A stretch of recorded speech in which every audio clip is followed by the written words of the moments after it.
Chapter 1080 of One Piece had provided us with the most detailed insight into the world government's strongest fighting force, the mysterious organization known as SWORD. This group has been operating in the shadows for years, acting as the Marines' secret attack force aimed at destroying the pirate symbol directly at its source, which of course are the 4 emperors who rule over the New World seas. But until only recently, we had known next to nothing about SWORD. We didn't know their members, how they operate, or even how strong they are. With this new information in the recent chapters of One Piece, however, all of our questions have been answered, including one which I think a lot of people might have missed. In this video, I'm going to be covering everything that we know about SWORD, from their first appearance within the manga, as well as their relationship with the world government, and the role that they play in the story of One Piece. I'll also talk about the confirmed members of SWORD as well as their abilities, and lastly, I'll be talking about the Marine who I believe had founded the entire organization, and this individual has literally been hiding in plain sight. But before all of that, let's start at the beginning. The first mention of SWORD within One Piece had occurred within chapter 956, which most of you probably remember for the astonishing revelation that the warlord system has been abolished. But that wasn't the only significant reveal within this chapter. Following the conclusion of the reverie and the disbanding of the warlords, we found ourselves on board a ship as part of the fleet preparing to invade the Island of Women, Amazon Lily, in order to take down the pirate empress Boa Hancock, and one of the members of this attack force was Marine HQ Rear Admiral and member of the SWORD unit Kobe. Within this chapter, not only is the first official member of SWORD revealed, we are also made aware of a second member of SWORD as Kobe communicates via a Denden Mushi with a captain of the SWORD unit, X-Drake. Surprisingly, X-Drake, who we had assumed to be a loyal member of Kaido's Beast Pirates, was in fact an undercover Marine all along, and even the captain and presumed leader of the entire SWORD Special Forces unit. While the interaction between Kobe and X-Drake was only relatively minor, we did learn a lot about SWORD's operations during this time. Firstly, SWORD uses code words to ensure that a communication channel is secure before sharing sensitive intel. Kobe's code word is revealed to be C, while X-Drake's code word is Fog. Secondly, members can undertake long-term high responsibility assignments, as X-Drake had spent 2 years infiltrating Kaido's crew, and not to mention the years that he had spent building his own reputation as a rookie pirate. Lastly, the organization appears to hold a low opinion of CP0, expressing concern upon realizing that they were placed within Wano and the potential consequences that could arise from them being there. The final point is quite interesting, as there are significant parallels between SWORD and CP0, the most notable being their names. SWORD as an organization name is quite direct and unambiguous, implying that its purpose is to defeat enemies. CP0, on the other hand, is an abbreviation for Cypherpol Aegis Zero. As the strongest of all Cypherpol agencies, they have unique privileges. The first parallel with SWORD is found in the name itself. Aegis in Greek mythology was a legendary shield used by Athena, which has an opposite connotation to SWORD as it implies protection. This fits in nicely with the role that CP0 play as the only intelligence agency that directly operates under the world nobles. They mainly focus on protecting celestial dragons and their interests. They lack the authority to fight against the Yonko without prior approval from the Marine leaders. Equally, while CP0 are unlikely to be able to decline a command from their superiors, who in their case are the celestial dragons themselves, members of SWORD are in fact allowed the freedom to disregard any orders that they choose, and they can move and act as they please without fear of any repercussions. This freedom had allowed SWORD to launch an assault on Hachinozu, attacking the crew and territory of one of the Yonkos. When this had happened, it had revealed more SWORD members and their devil fruits. Excluding X-Drake and Kobe, we have more confirmed members of SWORD, which now include Lieutenant Commander Helmeppo, who of course is the student of Monkey D. Garp, Rear Admiral Prince Grus, wielder of the Gunyo Gunyo no Mi, Rear Admiral Kujaku, Vice Admiral Suru's granddaughter, and wielder of the Muchi Muchi no Mi, Commander Hibari, who's an expert marksman using Vegapunk's GP Flower technology Flower Bullets in order to defeat opponents. There are also 3 unnamed figures who are theorized to be semi-sentient golems created by Prince Gru's Devil Fruit. Some members like Prince Grus and Kujaku first appeared in Gang Biji's Oh My Family cover story between chapters 948 and 994. Unconfirmed members, while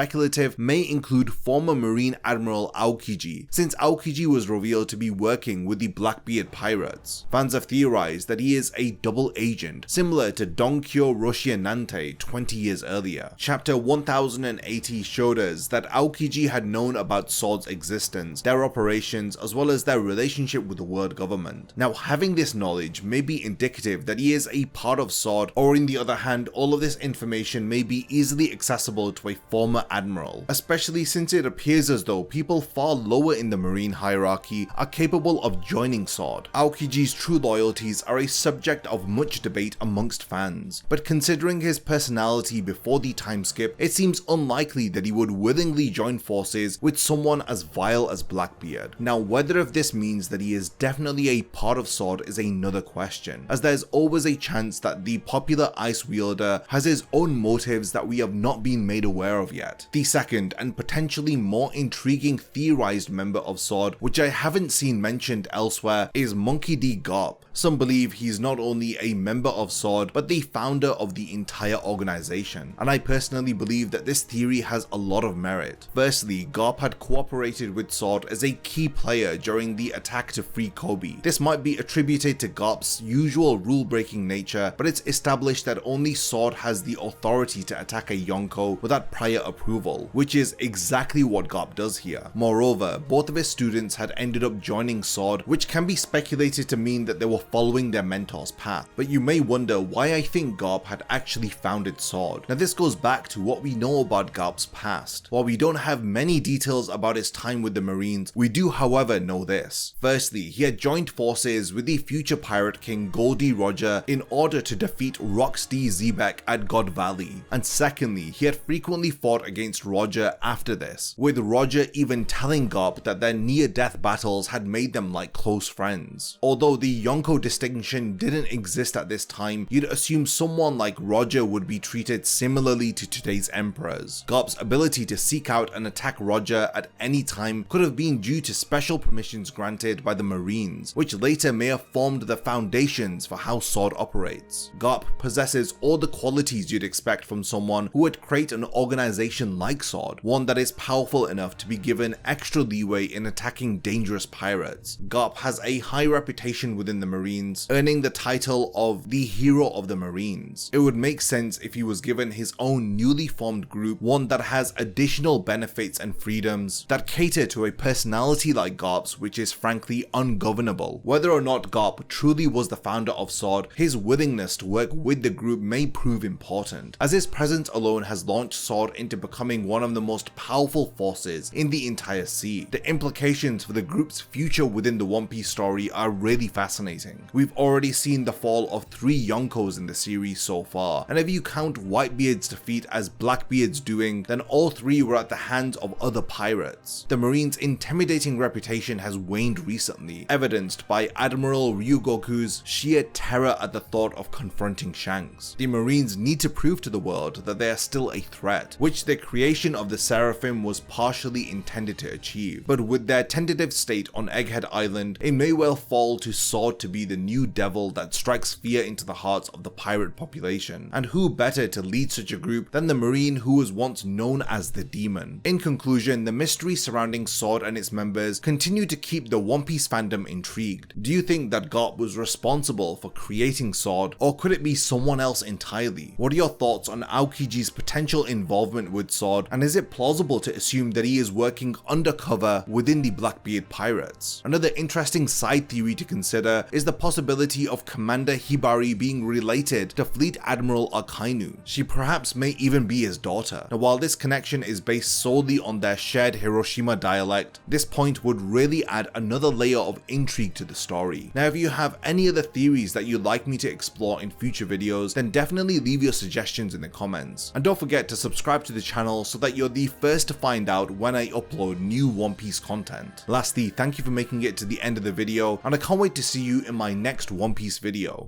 If you enjoy my content, then you can support my channel through Patreon for as little as $1 a month, or even through YouTube by becoming a channel member. You will gain access to exclusive channel perks and a Discord server which I frequently use. So become a member of my Zero Division and be the first to know about my upcoming videos. And once again, thank you for sticking around till the end of the video, and whatever you contribute will mean a lot to me.